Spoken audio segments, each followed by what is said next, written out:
अस्सलाम वालेकुम अज़ीज़ तलबा व तालिबात।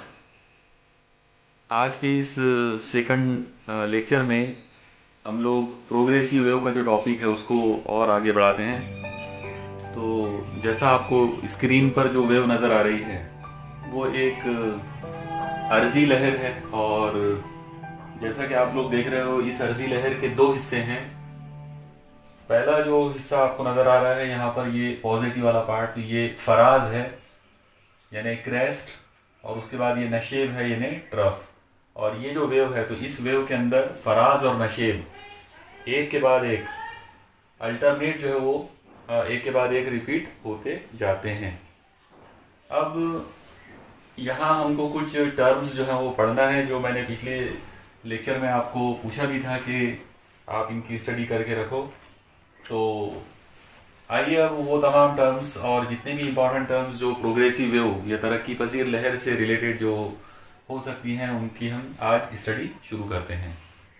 सबसे पहले तो आप ये देखिए कि इस फिगर में ये जो डायग्राम आपको नज़र आ रही है, इसमें ये जो बीच में जो लाइन नज़र आ रही है ग्रीन कलर की जो लाइन है, तो ये एक वास्ते में या हवा में बनाई गई, नहीं आप मिसाल के तौर पर आप हवा इमेजिन करो कि हवा में या किसी वास्ते के अंदर ये एक लाइन बनी हुई है और ये वास्ते के ज़र्रात से मिलकर बनी हुई है। मतलब इसके ऊपर यहाँ पर वास्ते के ऐसे पार्टिकल्स हैं पूरे, जौहर सालमात आप कुछ भी बोल सकते, ज़र्रात आप बोल सकते हैं उनको। इनमें से कुछ ज़र्रात जो हैं, कुछ ख़ास ज़र्रात जो है, मैं उनके कुछ यहाँ पे नाम रख सकता हूँ। जैसे ये पहला जो पॉइंट है तो हम इसका नाम ए रख सकते हैं, ये वाला जो पॉइंट है बी, इसके बाद ये वाला पॉइंट सी, इसके बाद ये डी, एंड सो ऑन। ऐसे बहुत सारे पार्टिकल्स आप ले सकते हो।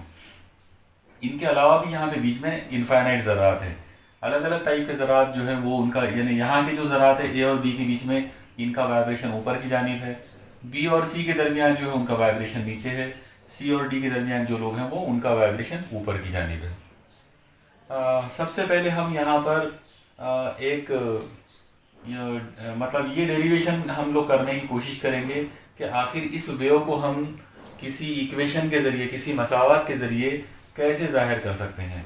तो उसका एक आसान तरीका ये होगा कि हम यहाँ ये तसव्वुर करें कि पॉइंट ए जो है ये ओरिजिन है, ये जो ग्रीन लाइन है तो ये हमारा एक्स महवर है, एक्स एक्सिस है, और यहाँ पर हम ऐसा उमूदी अंदाज में एक खड़ी जो है वो वाई एक्सिस को इमेजिन करेंगे।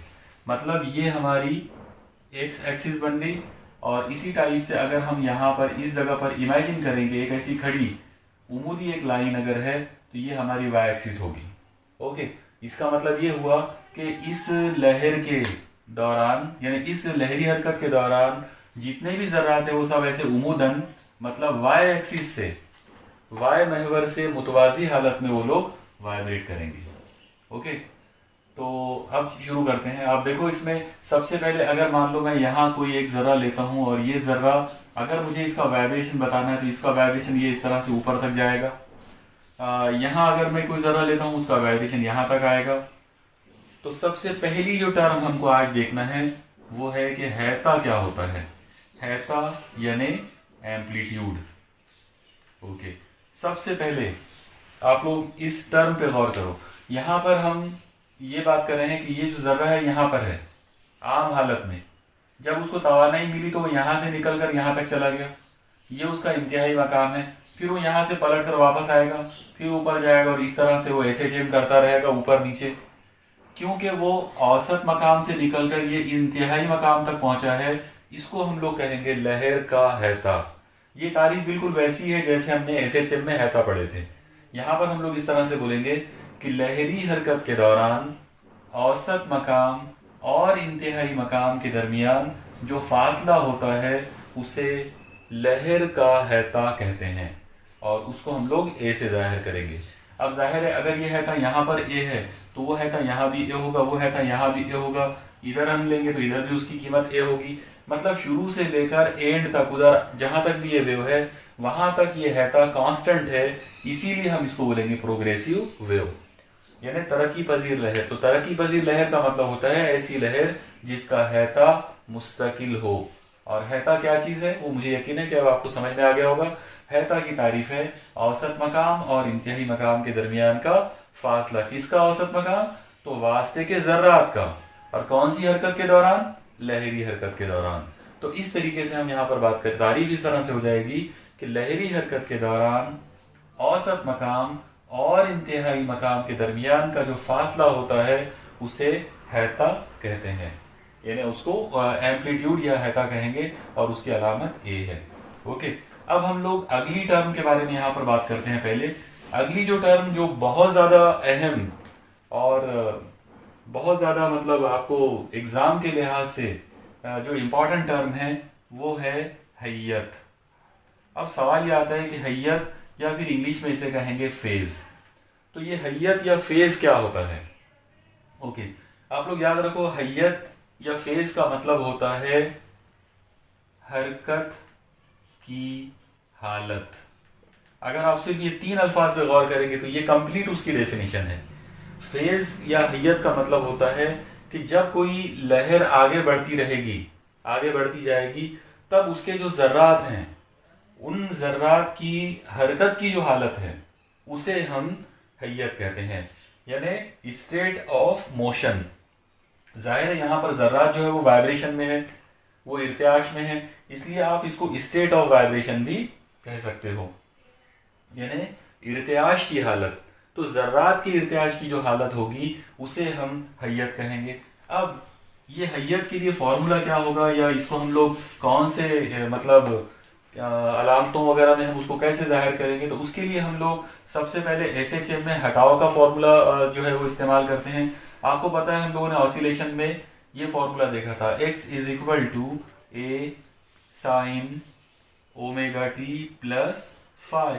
अब यहाँ पर आप एक चीज पे गौर करो कि ये जो इक्वेशन हमने यहाँ जो लिखे इसमें x का मतलब है हटाव, औसत मकाम से फासला, a यानी हैता, ओमेगा ज़ावियाई रफ्तार है और फाई जो है वो फेज कांस्टेंट है। तो यहाँ पर जब हम लोगों ने ये मसावत जो अखज़ किए थे उस वक्त हम लोग ये वाली फिगर इमेजिन करते, ये फिगर हम इस्तेमाल करते थे। यहाँ पर औसत मकाम, ये इंतहाई मकाम, ये दूसरा इंतहाई मकाम, और वो ज़रा जो है वो ज़रा यहाँ पर ऐसे हरकत करता था। मान लो ज़रा अगर यहाँ पर है वो पार्टिकल, तो हम लोग ये वाला फासला x लेते थे।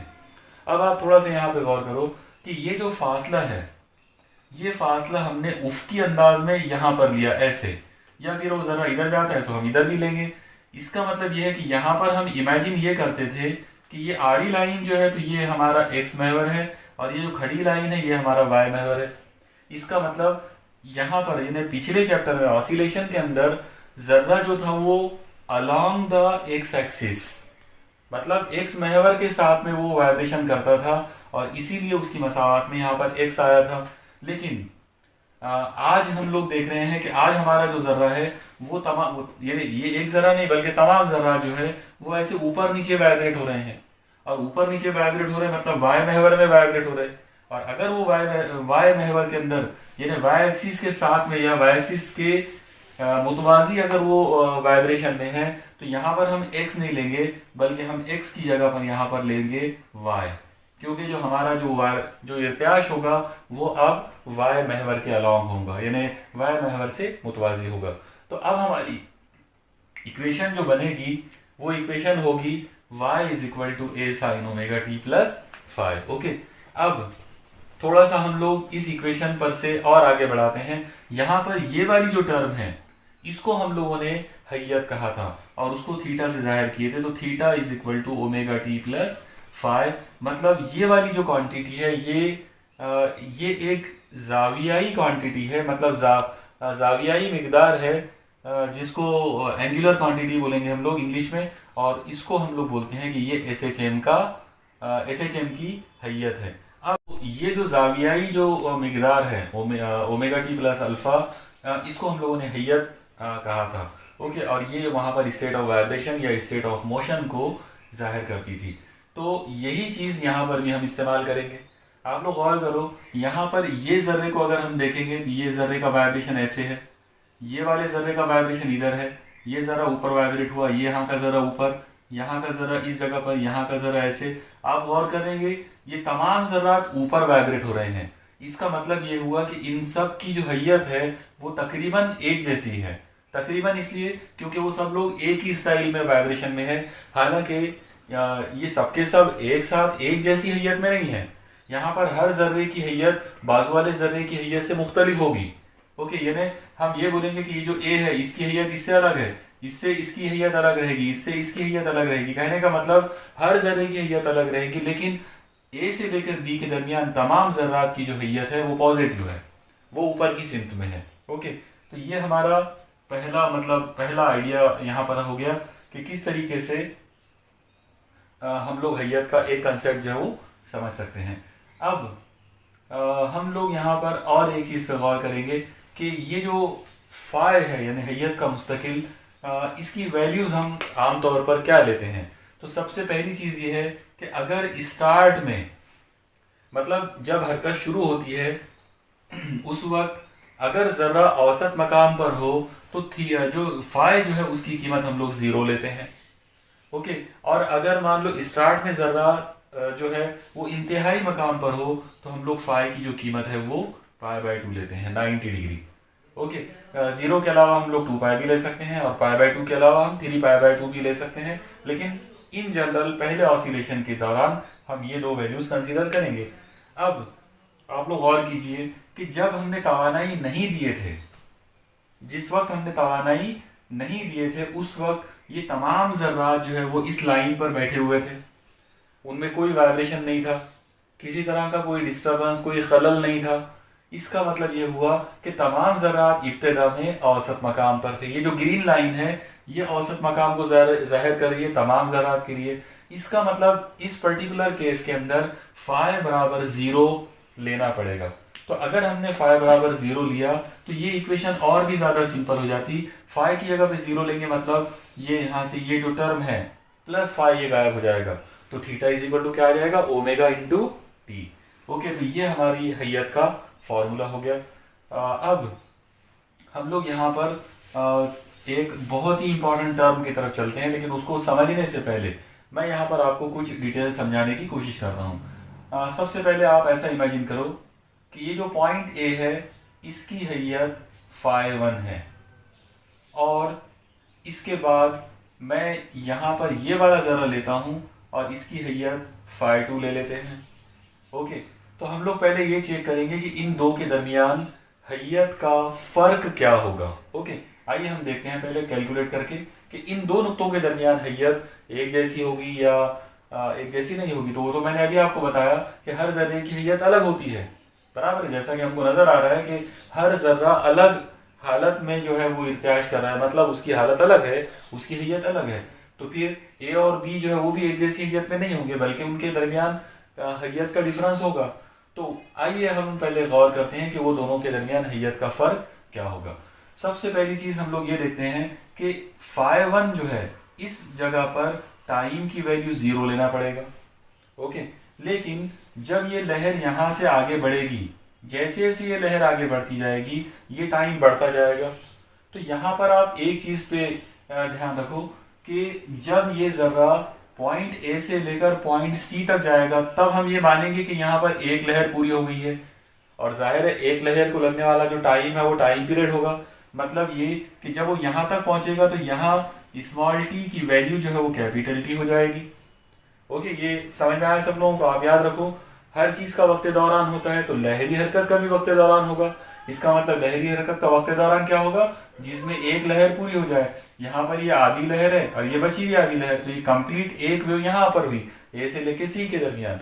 तो इस तरीके से यहाँ पर t बराबर कैपिटल टी होगा, तो यहाँ पर हम लोग t बराबर t/2 ले सकते हैं, क्योंकि ये इन दोनों के दरमियान का वक्त होगा बराबर। ओके, अब हम हैयत की बात करते हैं। ओके, पॉइंट ए पर अगर मैं हैयत को कैलकुलेट करूं तो वो आएगा φ1 is equal to omega into T.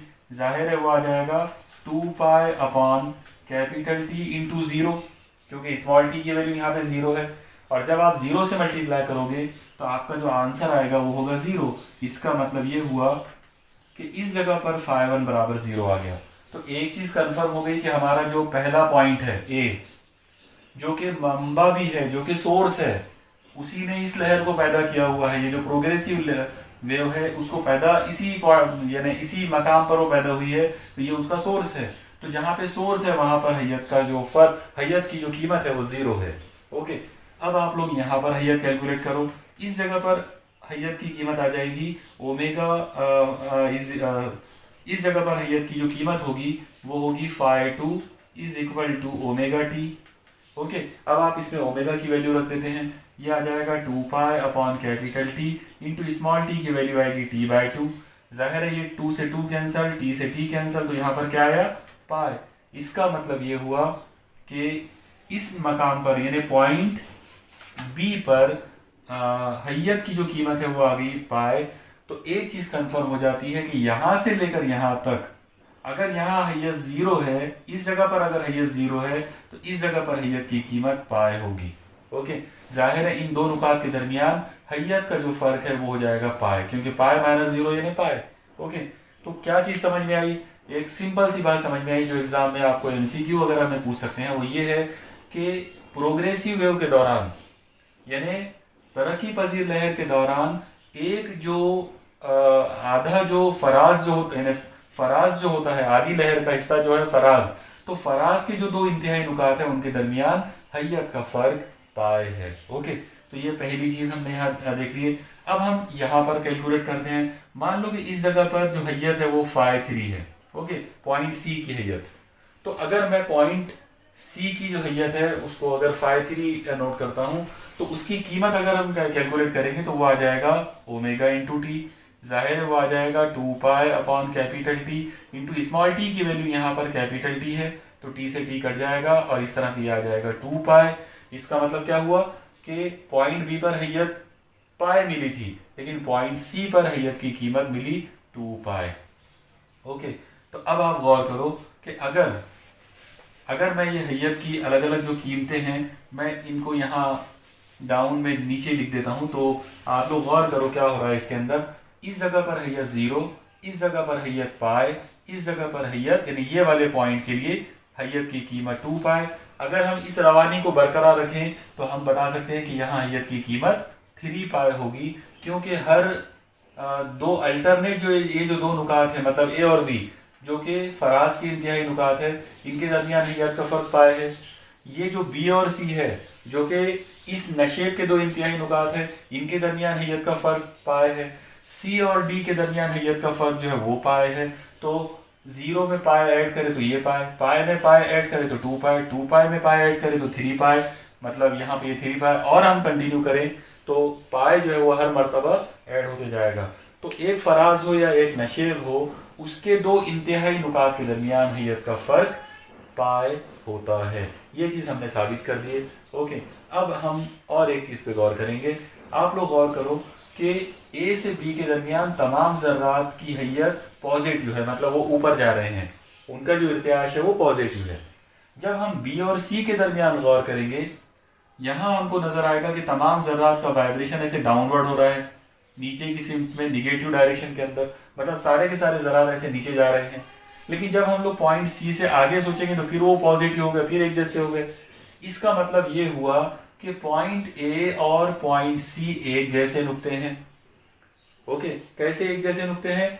Point A के आगे के तमाम ज़रात पॉजिटिव अंदाज में यानी ऊपर वाइब्रेट हो रहे हैं, पॉइंट सी के आगे के तमाम ज़रात ऊपर वाइब्रेट हो रहे हैं। इसका मतलब क्या हुआ कि पॉइंट ए और पॉइंट सी जो है वो एक जैसे नुक्ते हैं, या उनका वाइब्रेशन एक जैसा है, या उनकी हैयत एक जैसी है। तो इनके दरमियान अगर मैं हैयत का फर्क निकालता हूं तो यहाँ हैयत की कीमत 0, यहाँ हैयत की कीमत 2 पाई, मतलब दोनों के दरमियान हैयत का फर्क 2 पाई होगा। तो यहाँ पर एक खास चीज ये नजर आई कि फेज डिफरेंस, अगर मैं यहाँ पर फेज डिफरेंस निकालता हूँ काय में बिटवीन ए एंड सी, वो कीमत मुझे मिलेगी 2 पाई। ओके, अब एक बहुत ही इंपॉर्टेंट टर्म पर आते हैं। ऐसा ये जो फासला होता है यानी नुक्ता ए और सी के दरमियान का, ये जो दोनों एक जैसी हैयत वाले लोग हैं, यानी इसकी भी हैयत 0 है और इसकी हैयत 2 पाई का मतलब भी 0 ही होता है। इसका मतलब क्या हुआ कि ये दोनों एक जैसी हैयत वाले हैं। तो एक जैसी हैयत वाले दो नुकात के दरमियान जो फासला होता है उसे हम लोग तूले मौज मतलब वेवलेंथ कहते हैं, और उसकी जो अलामत है वो होती है लैम्डा। उसको हम लैम्डा अलामत से जाहिर करेंगे। और ये वेव मोशन में मतलब कोई भी लहर की हरकत में ये सबसे अहम टर्म होती है। ओके, तो तूले मौज या वेवलेंथ, यानी यहाँ पर ये जो वेवलेंथ है इसके लिए क्या वर्ड इस्तेमाल करेंगे इंग्लिश में, इसका नाम रहेगा वेवलेंथ। ओके, और अलामत है लैम्डा। तो वेवलेंथ का मतलब रहेगा लहरी हरकत के दौरान, यानी जब भी कोई लहर आगे बढ़ेगी तो लहरी हरकत के दौरान दो ऐसे नुकात के दरमियान का फासला जो बिल्कुल एक जैसी हैयत में हो, ओके, जो बिल्कुल एक जैसी हैयत में हो, उनको हम लोग उस फासले को हम कहेंगे तूले मौज। तो एक बार आप तारीफ अच्छे से नोट कर लो, उसकी तारीफ होगी लहरी हरकत के दौरान एक जैसी हैयत वाले दो लगातार नुकात के दरमियान का जो फासला होता है उसे तूले मौज कहते हैं। ओके, इसके बाद हम इसकी तारीफ को थोड़ा सा और टेक्निकल बना सकते हैं। हम ये फेज डिफरेंस के रूप में, मतलब हैयत के फर्क के रूप में भी हम तूले मौज को डिफाइन कर सकते हैं। ओके, कैसे डिफाइन करेंगे आप और करो। देखो बहुत ही आसान सी तारीफ होगी उसकी वो वाली भी। हम उसको इस तरह से डिफाइन कर सकते हैं कि तूले मौज जो है, यहाँ पर मैं उसको इस जगह पर बताने की कोशिश कर देता हूँ। यहाँ से लेकर पॉइंट ए से लेकर पॉइंट सी, ये तूले मौज है। ओके, अब इसके लिए जो हैयत का फर्क हमको मिला, इसका हैयत 0 था, इसका हैयत 2 पाई, इसका मतलब इसके लिए जो हैयत का फर्क हमको मिला वो मिला 2 पाई। तो अब मैं इस चीज को बुनियाद बनाकर यहाँ पे तारीफ कर सकता हूँ। दूसरी तारीफ तूले मौज की इस तरह से हो जाएगी कि लहरी हरकत के दौरान दो नुकात के दरमियान का फासला तूले मौज कहलाता है अगर उन दो नुकात के दरमियान हैयत का फर्क 2 पाई रेडियन हो। एक बार फिर आप सुनो और इसको नोट करो बराबर। लहरी हरकत के दौरान दो नुकात के दरमियान फासला तूले मौज कहलाता है अगर उन दो नुकात के दरमियान हैयत का फर्क 2 पाई रेडियन के बराबर हो। ओके, तो ये तूले मौज की सबसे ज्यादा टेक्निकल या सबसे ज्यादा एक्यूरेट डेफिनेशन होगी। ओके, तो ये हो गया तूले मौज के ताल्लुक से यहाँ पर एक बहुत ही इंपॉर्टेंट टर्म हमने देखा। ओके, अब हम यहाँ पर और एक टर्म की तरफ चलते हैं। अगली टर्म जो बहुत ज़्यादा अहम है वो है तवातिर या ताअद्दुद, या इंग्लिश में उसको बोलेंगे फ्रीक्वेंसी। ओके, तो तवातिर यानी इंग्लिश में वर्ड आएगा फ्रीक्वेंसी। ओके, अब हम देखते हैं कि फ्रीक्वेंसी या तवातिर क्या चीज़ होती है। तो देखो बहुत आसान सी चीज़ है ये भी। यहाँ पर आप सबसे पहले एक चीज़ पे गौर करना कि ए से लेकर बी तक आधी लहर है, बी से लेकर सी तक एक कंप्लीट लहर तैयार हो गई। ओके, ये एक मौज है। इसको हम इंग्लिश में वेवलेट बोल सकते हैं या सिर्फ वेव भी कहा जा सकता है, लहर भी बोल सकते हो आप लोग या मौज भी बोल सकते हो। ओके, तो ए से लेकर सी तक एक लहर या एक मौज कंप्लीट हो गई। इसके बाद सी से लेकर जब हम और आगे बढ़ेंगे तो बिल्कुल जाहिर है जहां पर अगला फराज शुरू होगा वहां पर दूसरी मौज कंप्लीट हो जाएगी। इसका मतलब यह हुआ कि एक के बाद एक ऐसी मौजें बनती जाएगी लहर में। तो यहाँ हम एक चीज पे गौर करना है, वो ये है हम यहाँ पर वक्त को 1 सेकंड पर रोक देंगे, यानी हम ये देखेंगे कि 1 सेकंड वक्त में कितनी लहरें या कितनी मौजें तैयार होती हैं। हम वो नंबर को गिनेंगे और वो जो नंबर हमको मिलेगा हम उस नंबर को बोलेंगे कि वो नंबर जो है वो तवातिर है। ओके, अब जाहिर सी बात है अगर ये सिर्फ एक नंबर है, मौजों की तादाद है, तो हम उसकी तारीफ बहुत आसानी के साथ कर सकते। उसकी तारीफ कुछ इस तरह से होगी, लहरी हरकत के दौरान 1 सेकंड वक्त में, मतलब इकाई वक्त में जितनी भी मौजें तैयार होती हैं, जितनी भी मौजें या जितनी भी लहरें तैयार होती हैं उनकी तादाद को तवातिर या फ्रीक्वेंसी कहते हैं और उसको हम लोग एन की अलामत से जाहिर कर सकते हैं। एन के अलावा हम उसको एफ भी लिख सकते हैं और एफ के अलावा हम लोग उसको न्यू से भी जाहिर कर सकते हैं। ये जो अलामत है ग्रीक लैंग्वेज में ये न्यू कहलाता है और हम इससे भी उसको जाहिर करते हैं। तो इस तरह से तवातिर के लिए हमारे पास 3 अलग अलग टर्म्स या 3 अलग अलग अलामतें जो है वो हो गई। तो ये हो गई तवातिर की तारीफ। अब यहाँ पर एक चीज़ जिसको मैंने ऑलरेडी पहले आपको बताया था वक्त दौरान, मैं अभी दोबारा से यहाँ पे बता देता हूँ कि इस लहर का वक्त दौरान भी हो सकता है। जाहिर है इसका जो वक्त दौरान होगा कैपिटल टी। वक्त दौरान का मतलब होगा वो टाइम जिसमें एक मौज तैयार होती है, यानी यहाँ मौजों की तादाद नहीं लेंगे बल्कि मौजों की तादाद को 1 ले लेंगे, यानी एक मौज। तो ऐसा वक्त जिसमें एक वेव, एक लहर, एक मौज तैयार होती है, उसे वक्त के दौरान कहते हैं। ओके, और जाहिर है आपको पता है सब लोगों को कि तवातीर और वक्त के दौरान हमेशा एक दूसरे के अपोजिट होते हैं। इसका मतलब हम यहाँ पर बोल सकते हैं कि n is equal to 1/t या फिर capital T is equal to 1/n। ये एक दूसरे के रेसिप्रोकल हैं, एक दूसरे के ज़रबी माकूस होते हैं। ओके, ये हो गया हमारा एक और टर्म यहाँ पर वक्त दौरान की। ओके, अब हम एक और अगली टर्म की तरफ चलेंगे और वो टर्म होगी लहर की रफ्तार, यानी हम उसे लहरी रफ्तार कह सकते हैं। जाहिर सी बात है, लहरी रफ्तार कोई अलग सी स्पेशल टाइप की रफ्तार नहीं है, बल्कि एक्चुअली ये खती रफ्तार ही है। इसीलिए मैंने कल आप लोगों को लास्ट लेक्चर के अंदर मैंने आपसे जो होमवर्क में जो कहा था कि आप खती रफ्तार भी पढ़ो, तो अब आपको उसकी ज़रूरत पड़ेगी। यहाँ पर सबसे पहले हम लहरी रफ्तार को डिफाइन करने की कोशिश करेंगे। ओके, तो आप लोग देखो, लहरी रफ्तार की अगर मैं तारीफ पर से अगर मैं उसका फॉर्मूला बनाना चाहूँ, तो आपको पता है खती रफ्तार जो है वो खती हटाव की तब्दीली की शरह होती है। खती हटाव यानी फासला। इसका मतलब ये हुआ कि मैं यहाँ पर फॉर्मूला जो लिखूंगा वो होगा फासला बटे वक्त। ओके, तो लहरी रफ्तार के लिए हमारे पास फॉर्मूला आ गया फासला बटे वक्त। ओके, अब एक काम करते हैं, मान लो लहरी रफ्तार को मैं यहाँ पर v से जाहिर कर देता हूँ, तो v इज इक्वल टू, अब अगर हमने फासला यहाँ पे ले लिए a से लेकर c तक का, यानी हम यहाँ पर ये इमेजिन कर रहे हैं कि सिर्फ हम एक लहर या एक मौज की बात करते। ओके, एक वेव पल्स जो है हम उसकी अगर हम बात करें यहाँ पर, तो ए से लेकर सी तक की अगर हम बात करेंगे, सिर्फ एक मौज की अगर हम बात करेंगे, तो फासला जो है वो हो जाएगा तूले मौज। ओके, यानी v इज इक्वल टू फासले की जगह पर मुझे क्या लेना पड़ेगा, नुकात ए और सी के दरमियान का फासला, वो तूले मौज है, तो लैम्डा अपॉन वक्त का मतलब लेना पड़ेगा वक्त दौरान, क्योंकि ए से लेकर सी तक एक लहर कंप्लीट हुई, और एक लहर को कंप्लीट होने के लिए या एक लहर को गुजरने के लिए जो वक्त होता है वो वक्त दौरान होता है। इसलिए वक्त की जगह पर हम टी ले सकते हैं, कैपिटल टी, वक्त दौरान। ओके, तो ये हमारे पास फार्मूला आ गया v is equal to lambda upon T.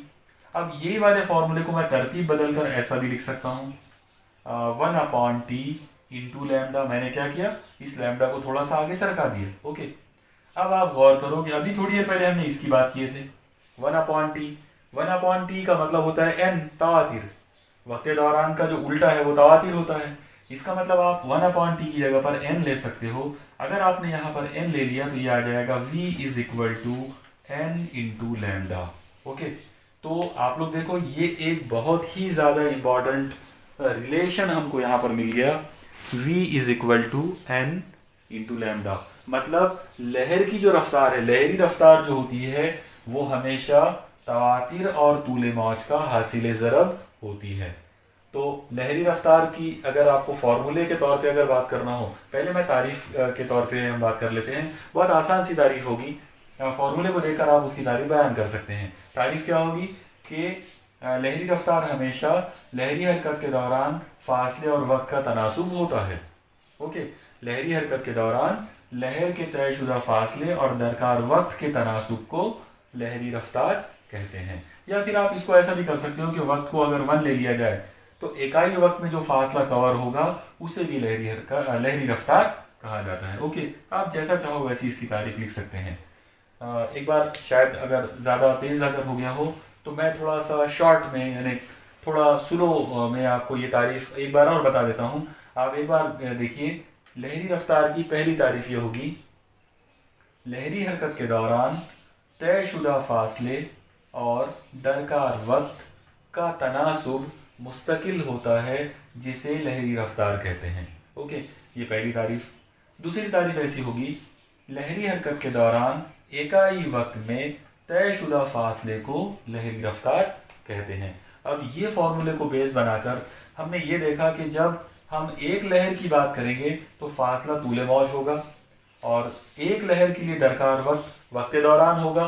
तो मैंने फासले की जगह पर लैम्डा ले लिया और वक्त की जगह पर कैपिटल टी। अब हमने लैम्डा को उधर सरका दिए तो ये हो गया 1/t इंटू लैम्डा, लेकिन 1/t n होता है।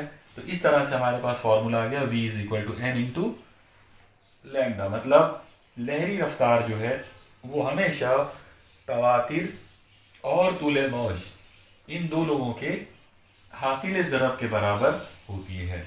ओके, ये एक बहुत इंपॉर्टेंट टर्म हमने यहाँ पर देख ली है। ओके, अब हम थोड़ा सा और आगे चलते हैं। अब आप देखिए, हमको इस प्रोग्रेसिव वेव को रिप्रेजेंट करना है, उसको हमको जाहिर करना है किसी मैथमेटिकल फॉर्मूले में या किसी मैथमेटिकल क्या बोलेंगे हम, इक्वेशन के अंदर। ओके, यानी हम यहाँ पर एक मसावात बनाने की कोशिश करेंगे जिसके ज़रिए इस प्रोग्रेसिव वेव को बताया जा सके, जाहिर किया जा सके।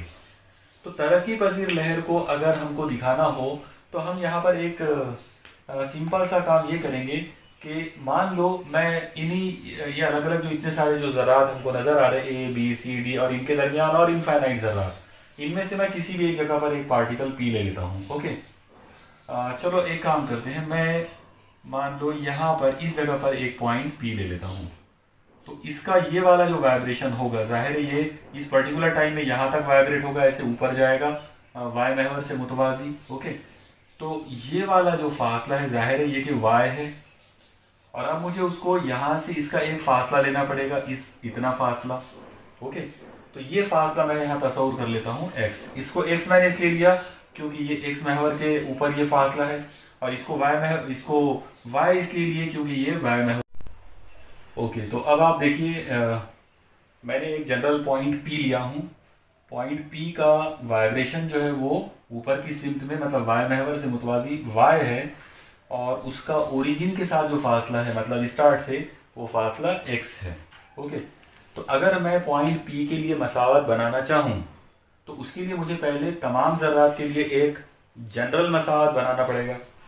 ओके, जनरल मसावत आ जाएगी, x की जगह पर मुझे y लेना है, मतलब वो मैंने शुरू में आपको एक्सप्लेन किया था कि हमारा जो वाइब्रेशन है वो ऐसा y महवर की सिमत में है, इसलिए हमारी इक्वेशन जो बनेगी वो आएगी y is equal to a sine omega t plus phi. Okay, अब आप एक चीज़ पे गौर करो कि यहाँ पर फाई जो है वो उन तमाम ज़रात के लिए ज़ीरो होगा जो हमको औसत मकाम पे नज़र आ रहे हैं।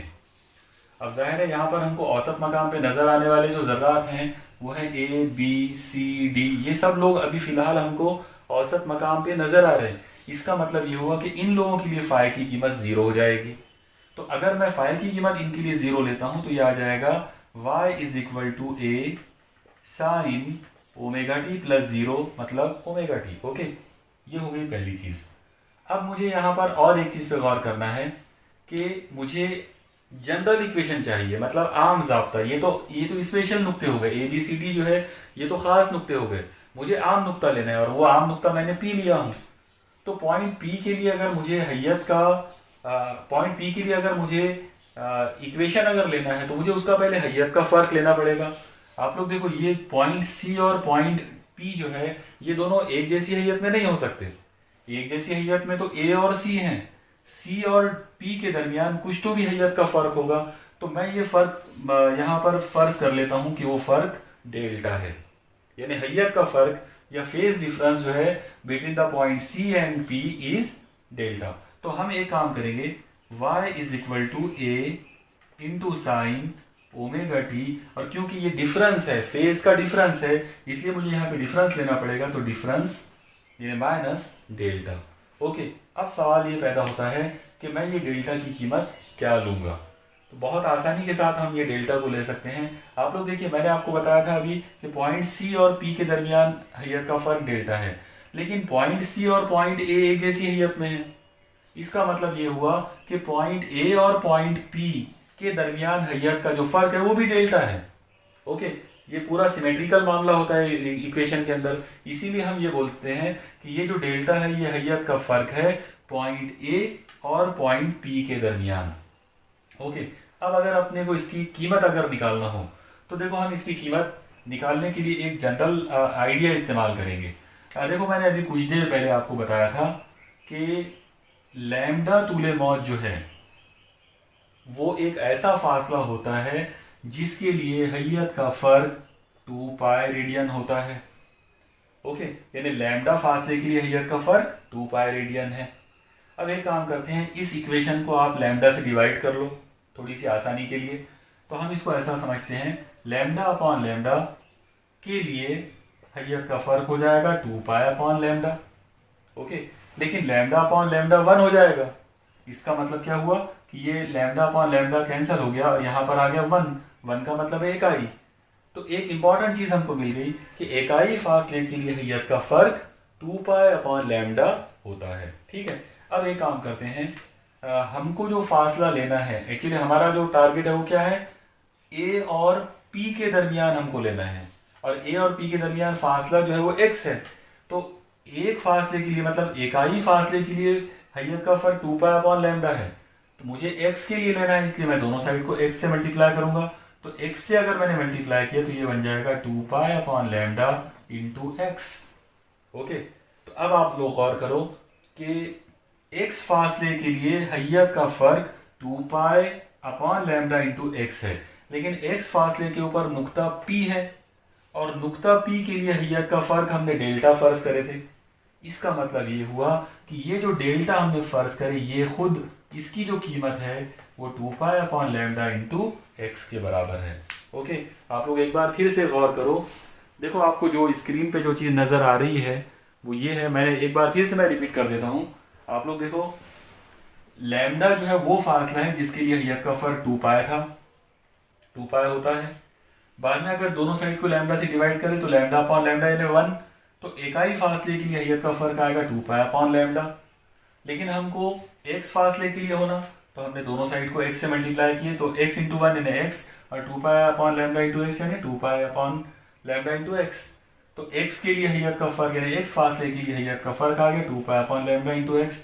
लेकिन एक्स फासले के ऊपर नुक्ता पी है और उसका हैयत का फर्क डेल्टा है, तो इसलिए डेल्टा बराबर आ गया 2 pi upon lambda into x.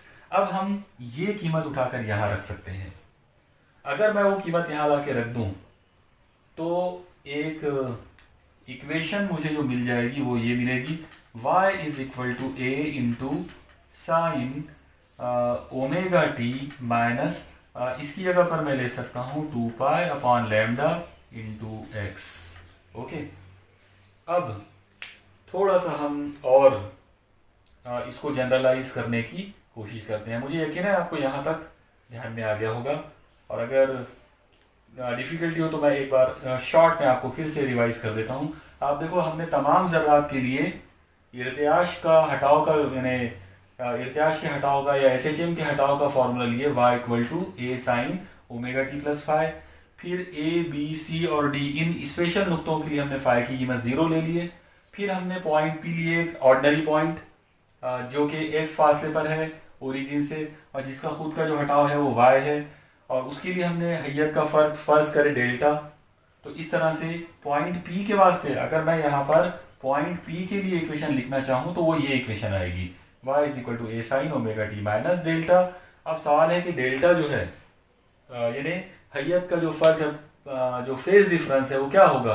तो फेज डिफरेंस हो जाएगा, जैसा ये मैंने अभी करके बताया था आपको, डेल्टा की जो कीमत है वो आ जाएगी 2 pi upon lambda into x. Okay, अब यहाँ पर मैं ये ओमेगा को भी हटा सकता हूँ।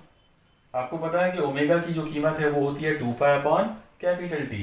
तो अगर हम यहाँ पर ओमेगा की कीमत अगर इस्तेमाल करें तो आप लोगों को जो मसावत यहाँ पर मिलेगी वो मसावत मिलेगी y is equal to a into sine omega की जगह पर आ जाएगा 2 pi upon capital T into small t minus 2 pi upon lambda into x. Okay, अब थोड़ा सा आप देखो, इस इक्वेशन के अंदर ब्रैकेट में आपको दो टर्म्स नजर आ रहे हैं, 2 पाई अपॉन कैपिटल टी और 2 पाई अपॉन लैम्डा। तो इन दोनों में से आप 2 पाई को कॉमन निकाल सकते हो। अगर आपने 2 पाई को कॉमन निकाला तो ये इक्वेशन बनेगी y is equal to a sine 2 pi in bracket small t by capital T minus x by lambda. आप याद रखो, ये जो इक्वेशन आपके सामने है ये प्रोग्रेसिव वेव की जनरल इक्वेशन है। ओके, और इस जनरल इक्वेशन के अंदर अगर हम इस पे गौर करें तो इसके अंदर हमको कुछ चीज़ें नज़र आ रही हैं। जैसे हम देख रहे हैं कि इस मसावत के अंदर स्मॉल टी जो है वो एक मुतगय्यर है, वो एक वेरिएबल है। ये जो x है ये भी एक मुतगय्यर है, ये भी बदलने वाली, ये भी एक वेरिएबल है, मुतगय्यर है, बदलने वाली चीज़ है। a जो है वो एम्पलीट्यूड, वो कांस्टेंट है जो बदलता नहीं। कैपिटल T वक्त दौरान है, ये भी नहीं बदलेगा, ये भी कांस्टेंट है। लैम्डा जो है ये तूले मौज है, ये भी बदलने वाला नहीं है, ये भी कांस्टेंट है। इसका मतलब ये हुआ कि हम इतनी बड़ी इक्वेशन को बहुत ही शॉर्ट में ऐसा लिख सकते हैं, y is equal to function of t and x। मतलब क्या हुआ यहाँ पर कि जब हम किसी प्रोग्रेसिव वेव की बात करेंगे, जब हम किसी तरक्की पजीर लहर की बात करेंगे, तो हम उसकी जो हमारे पास जो इक्वेशन मिलेगी वो मिलेगी y is equal to f of, यानी function of t and x। t का मतलब है टाइम, वक्त, और x का मतलब है फासला, ओरिजिन के साथ उसका फासला। ओके, समझ में आया सब लोगों को?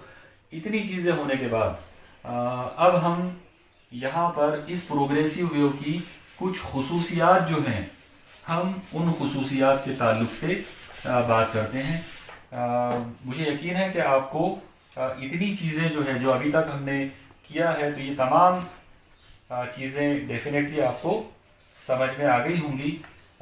जैसा कि मैंने अभी आपको बताया कि इसकी जो जनरल इक्वेशन हमको मिली वो मिली y is equal to function of t and x।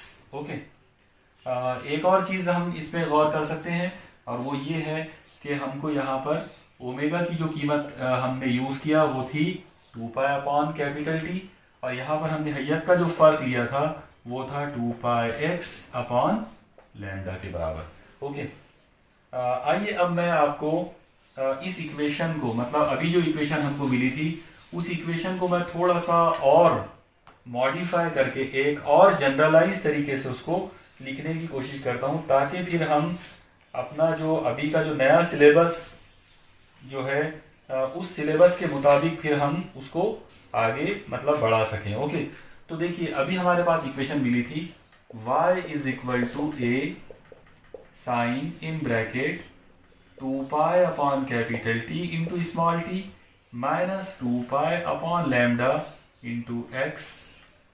इसमें आप लोग एक चीज़ ध्यान में रखें कि 2 पाई अपॉन कैपिटल T ये जो चीज़ है ये ओमेगा है, मतलब एंगुलर वेलोसिटी या एंगुलर फ्रीक्वेंसी। आप याद रखो इसको। अगर हम रोटेशनल डायनामिक्स वाले चैप्टर की बात करें तो वहां पर हमने ओमेगा को ज़ावियाई रफ्तार कहा था, एंगुलर वेलोसिटी।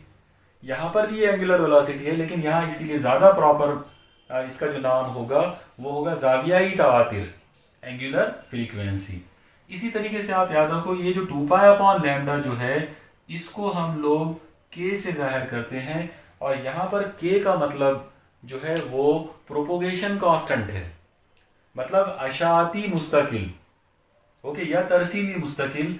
और ये जो तरसीली मुस्तकिल जो है इसके लिए एक और नाम इस्तेमाल किया जाता, वो है वेव नंबर। ओके, एक्चुअली ये अशाती मुस्तकिल है, मतलब प्रोपोगेशन कांस्टेंट है, लेकिन इसको हम वेव नंबर भी कह सकते हैं। उर्दू में अगर इसके लिए बोला जाए तो इसके लिए आ जाएगा नाम मौजी अदद।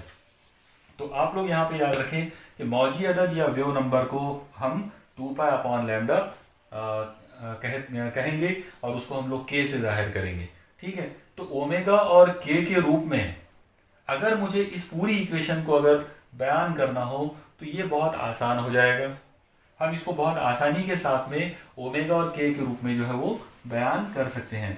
आप लोग देखिए, अगर मैं यहाँ पर ओमेगा यानी एंगुलर फ्रीक्वेंसी यानी ज़ावियाई तवातिर और मौजी अदद यानी वेव नंबर, इनके रूप में अगर मैं इस इक्वेशन को बयान करने की कोशिश करूं तो मैं इसको इस तरह से लिखूंगा y is equal to a sine in bracket omega t minus kx।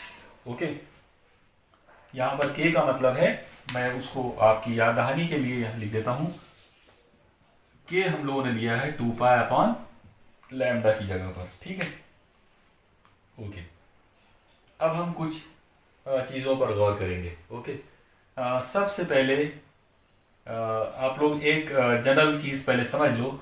आप लोग देखो हमारी ये जो इक्वेशन है, ये हमारी ये जो वेव है, ये जो लहर है प्रोग्रेसिव वेव, ये तरक्की पजीर लहर यहाँ से स्टार्ट हुई और इधर गई। ये वाली जो डायरेक्शन है ये एक्स एक्सिस की पॉजिटिव डायरेक्शन है। मतलब एक्स महवर की पॉजिटिव सिम्ट में अगर कोई लहर जाती है तो उसकी मसावत ये होगी। लेकिन आप ऐसा इमेजिन करो कि ये सोर्स है और वो लहर इधर चली गई, मतलब एक्स महवर के अपोजिट, एक्स महवर के निगेटिव डायरेक्शन में चले गई।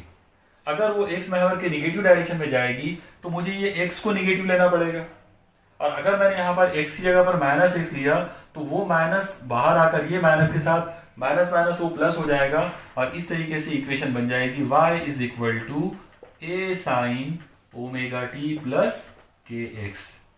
तो ये भी एक आप जनरल तरीके से याद रखो कि अगर कोई लहर, कोई तरक्की पजीर लहर जो है प्रोग्रेसिव वेव, अगर वो एक्स महवर के मनफी सिमत में जाती है तो उसकी मसावत होगी y is equal to a sine omega t plus k x. अगर वो पॉजिटिव सिमत में जा रही है तो y is equal to a sine omega t minus k x. आप याद रखो जिसमें माइनस साइन है वो पॉजिटिव एक्स डायरेक्शन के लिए है, और जिस इक्वेशन में पॉजिटिव है वो निगेटिव एक्स डायरेक्शन के लिए है। तो ये थोड़ी सी बारीकी को आप ध्यान में रखो। ओके, अब मैं यहाँ पर कुछ और चीज़ें करने की कोशिश करूँगा। ओके, आप एक और चीज़ पे गौर करो। अभी हमने देखा था कि k जो है मौजी अदद है या प्रोपोगेशन कांस्टेंट है, और उसकी कीमत हमने 2π/λ ली हुई है। ओके, अब हम एक नंबर पे हम गौर करते हैं, और वो नंबर है ओमेगा अपॉन k। हम थोड़ा सा जस्ट देखते हैं, एक समझ लो मेंटल एक्सरसाइज बोल देते हैं इसको, कि ओमेगा अपॉन k क्या होगा। ओके, चलो ओमेगा की अगर कीमत निकालें तो वो आ जाएगा 2π/T अपॉन, और k की कीमत जैसा आप देख रहे हो वो है 2π/λ। ठीक है, तो ओमेगा अपॉन k ये जो फैक्टर है, ये जो तनासुब है, मैंने इसकी जगह पर इनकी कीमतें ला के रख दिया हूँ। अब जैसा आप देख रहे हो कि यहाँ पर ये एक नंबर, ये जो रेशो है ये ऊपर है और ये वाला रेशो नीचे है, तो जाहिर है अगर मैं इसको हल करता हूँ तो ये वाला रेशो हल करते टाइम पर, मल्टीप्लाई करते टाइम पर ऊपर हो जाएगा। मतलब मैं इसको ऐसा लिख सकता हूँ 2π/T इंटू ये वाला रेशो उल्टा हो जाएगा, ये हो जाएगा λ/2π। ओके, और अब आप गौर करो ये 2π से 2π कट जाता, और अगर ये दोनों कैंसिल हो गए तो जो चीज़ मुझे मिलेगी वो मिलेगी 1/T इंटू लैम्डा। लेकिन 1/T क्या है? 1/T अभी कुछ देर पहले हमने देखे थे, ये तवातिर है, इसका मतलब ये आ जाएगा n इंटू लैम्डा। ओके, लेकिन n इंटू लैम्डा क्या है? n इंटू लैम्डा जो फॉर्मूला है वो किस चीज़ का फॉर्मूला था? वो था लहरी रफ्तार का। हमने अभी शुरू में इंपॉर्टेंट टर्म्स में देखा था। इसका मतलब n इंटू लैम्डा की मतलब होता है लहरी रफ्तार v। तो क्या चीज़ हमको मिली? एक बहुत ही मज़ेदार चीज़ यहाँ पर आ गई, और वो मज़ेदार चीज़ क्या मिली हमको कि ओमेगा अपॉन के ये जो मैंने नंबर लिया था ये हमेशा v होता है। मतलब लहर की जो रफ्तार है वो हमेशा v जो है, लहरी रफ्तार v जो है वो हमेशा काय के बराबर रहेगी? ओमेगा अपॉन k के बराबर। ओमेगा जावियाई रफ्तार या जावियाई तवातिर, और k का मतलब है अशाती मुस्तकिल यानी प्रोपोगेशन कांस्टेंट, या फिर दूसरा जो नाम हमारे कोर्स की बुक के हिसाब से जो इस्तेमाल हुआ है वो है मौजी अदद या वेव नंबर। तो इस तरीके से ये थोड़ा सा जो मेंटल एक्सरसाइज अभी हमने किए, इसके मुनासिबत से यहाँ पर मैं आपके सामने एक फॉर्मूला लिख सकता हूँ, और वो फॉर्मूला क्या होगा? v इज इक्वल टू यानी मौजी रफ्तार या wave velocity is equal to omega upon k. तो ये एक छोटा सा फॉर्मूला जो है इसको आप याद रखो, क्योंकि ये फॉर्मूला बहुत इंपॉर्टेंट है, और हो सकता है इस पर कोई MCQ पूछ ले, या कोई छोटा ऑब्जेक्टिव टाइप जो क्वेश्चन होते हैं उस तरह का कोई क्वेश्चन इससे रिलेटेड आपसे पूछा जा सकता है। या फिर ऐसा भी हो सकता है कि आपको ओमेगा और के मसावत में दिए जाएंगे और उस पर से आपको पूछा जाएगा कि बताओ रफ्तार क्या होती है। चलो मैं एक होमवर्क के तौर पर आपसे पूछ लेता हूँ। ओके, मान लो कि एक प्रोग्रेसिव वेव जो है उसकी इक्वेशन है y is equal to 10 sine 10t minus 5x SI unit. Okay, मतलब सारी तमाम चीज़ें जो है मुझे SI यूनिट में लेना है। तो आपको बताना है कि इस लहर की रफ्तार क्या होगी, v क्या होगी। ओके, और ये v आपको कैलकुलेट कहाँ से करना है? आपको ओमेगा पर से और k पर से कैलकुलेट करना है। ठीक है, ये जस्ट एक मैं होमवर्क आपको दे रहा हूँ आज के इस लेक्चर के एंड में। इसका जो जवाब है वो आप एक कागज़ पर हल करके, इसको पूरा मतलब इस इक्वेशन को आप एक कागज़ पे हल करके उसकी जो फ़ोटो है वो आप मेरे व्हाट्सएप नंबर पर सेंड करके इसका जवाब दे सकते हो, या फिर आप इस वीडियो के कमेंट बॉक्स के अंदर मतलब कमेंट में जाकर भी आप अपना जवाब जो है वो दर्ज करा सकते हो। ठीक है, तो ये आज का होमवर्क है आप लोगों के लिए। अब मैं समराइज़ करने के लिए आखिर में प्रोग्रेसिव वेव या मौजी जो तरक्की पजीर जो मौज होती है उसकी मैं कुछ खुसूसियात जो है वो आपको रिकॉल कर देता हूँ। आप इन पॉइंट्स को एज इट इज़ जो है वो नोट कर सकते हैं। देखिए, सबसे पहले तो ये है कि जब कोई तरक्की पजीर, जब भी कोई लहर तैयार होती है किसी मीडियम के अंदर, तो उसमें सिर्फ तवानाई जो है वो आगे बढ़ती है। ओके, सिर्फ तवानाई आगे बढ़ती है, मादा आगे नहीं चला जाता। ये जो पॉइंट ए है ये यहीं रहेगा, पॉइंट बी जहाँ है वहीं रहेगा। ओके, सिर्फ अपनी जगह पे रह के ये ऊपर नीचे ऐसे वाइब्रेट करता रहेगा, लेकिन तवानाई को आगे बढ़ाते जाएगा। तो पहली खासियत जो है वो ये है कि लहरी हरकत के दौरान सिर्फ तवानाई आगे बढ़ती है, मादा आगे नहीं बढ़ता, मादा अपनी जगह पर कायम रहता है। ओके, दूसरी जो चीज़ हमको यहाँ पर नज़र आ रही वो ये है कि लहरी हरकत के दौरान जितने भी ज़र्रात हैं, ओके, जितने भी ज़र्रात हैं उन तमाम ज़र्रात का हैता एक जैसा होता है। सबका हैता यानी कांस्टेंट हैता रहेगा, किसी का हैता जो है वो चेंज नहीं होगा। तो सबका हैता जो है वो एक जैसा होता है, सबका वक्त दौरान एक जैसा होता है, सबकी तातीर एक जैसी होती है। ओके, सबका तूले मौज भी एक जैसा, यानी उस वेव का अगर हम बात करें तो वेव के लिए तूले मौज भी उसका कांस्टेंट होता है, तूले मौज चेंज नहीं होता। ठीक है, ये हो गया मतलब ये इसकी सेकंड खासियत हो गई।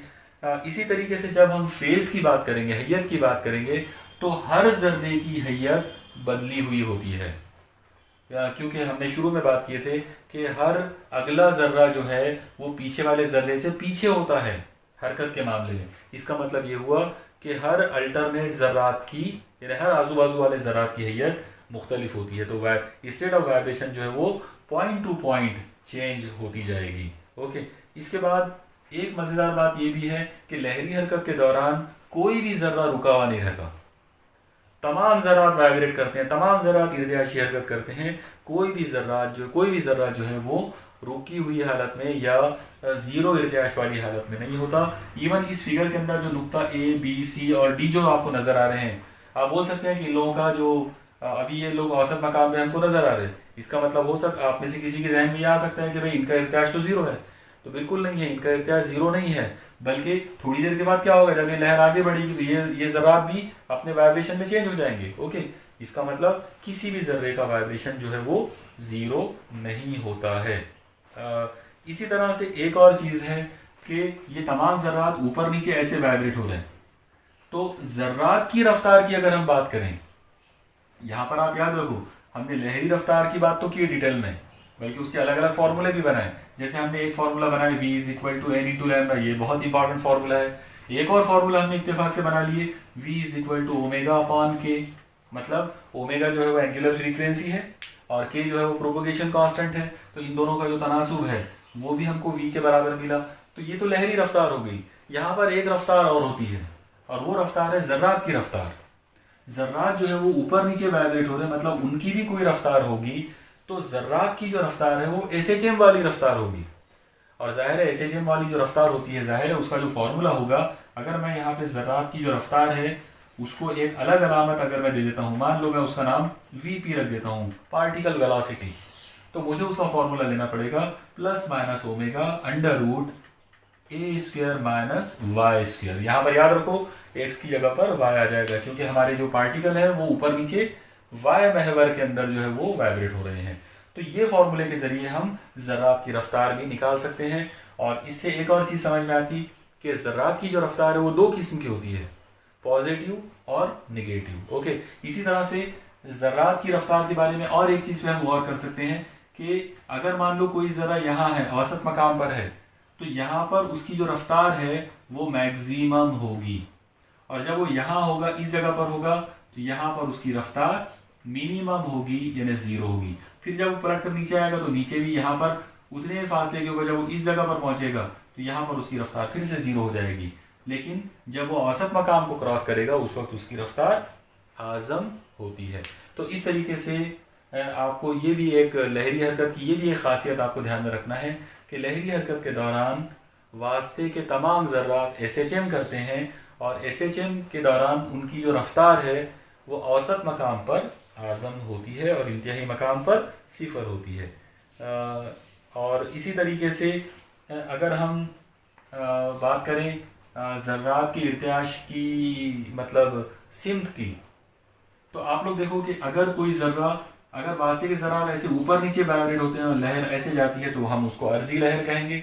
अगर ज़रात आगे पीछे वाइब्रेट होते हैं और उससे मुतवाज़ी लहर आगे बढ़ती है हम उसको तूली लहर कहेंगे। तो इस तरीके से मैकेनिकल वेव जो है, मैकेनिकी जो वेव होती है या तरक्की पजीर जो वेव होती है वो दो किस्म की होती है, अर्जी लहर और तूली लहर। मुझे यकीन है कि ये तमाम बातें जो है ये आपको समझ में आ गई होगी और मैंने आपको तूली मतलब इस लहरी हरकत का या प्रोग्रेसिव वेव का, तरक्की पजीर लहर का जो जनरल फार्मूला आपको बताया वो फार्मूला आप लोग याद रखो।